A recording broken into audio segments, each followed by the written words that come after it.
If you're anything like me, you've realized the best way to make money online is to sell a course about the best way to make money online. So you have a course to sell about how to get rich. Now, are you rich from the stuff you talk about in the course? Are you even rich? What does that matter? What matters is you need these morons on YouTube to buy your course. Your videos are going to be generic and general advice, and you can get away with that because it's the free sample. The real secrets are in the paid course. So if you aren't going to tell them anything meaningful in these YouTube videos, you got to show them at least you got the goods. Now you probably don't want to waste a lot of money renting sports cars or mansion properties for your video. Probably the one thing you do know about business is not to incur needless expenses. So what should you do to make your home office where you film videos look like you know what you're talking about? Here are 3 simple steps. Books, books, books. Even though all your courses and sites and information is online, people need to know you read hardcover books and not that digital pussy bullshit. If you can't touch the pages of what you're reading, how do you even learn? Remember, you're a reader, you're a thinker, you're a scholar.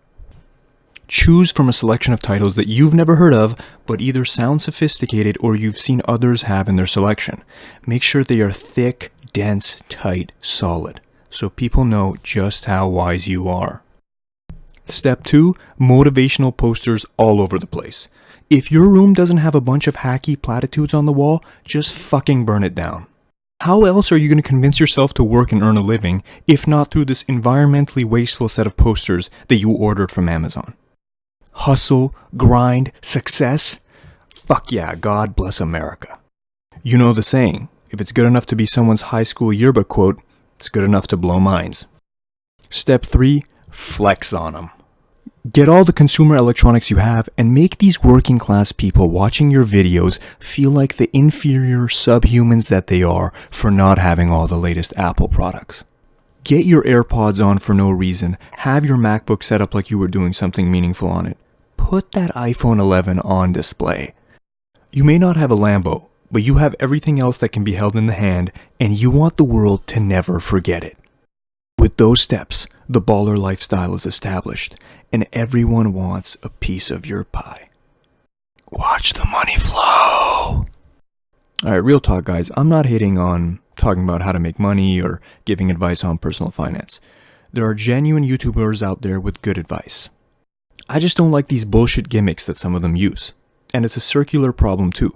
Even the ones that aren't materialistic in their nature now feel the need to put on this sort of show because that's what the audiences have come to expect.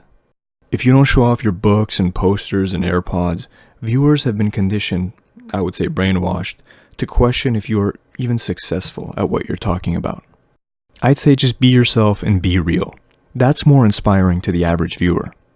The average viewer might actually think success is out of reach by watching you, because they might think that if you represent the type of person it takes to be successful, this superficial douchebag, then success might not be for them.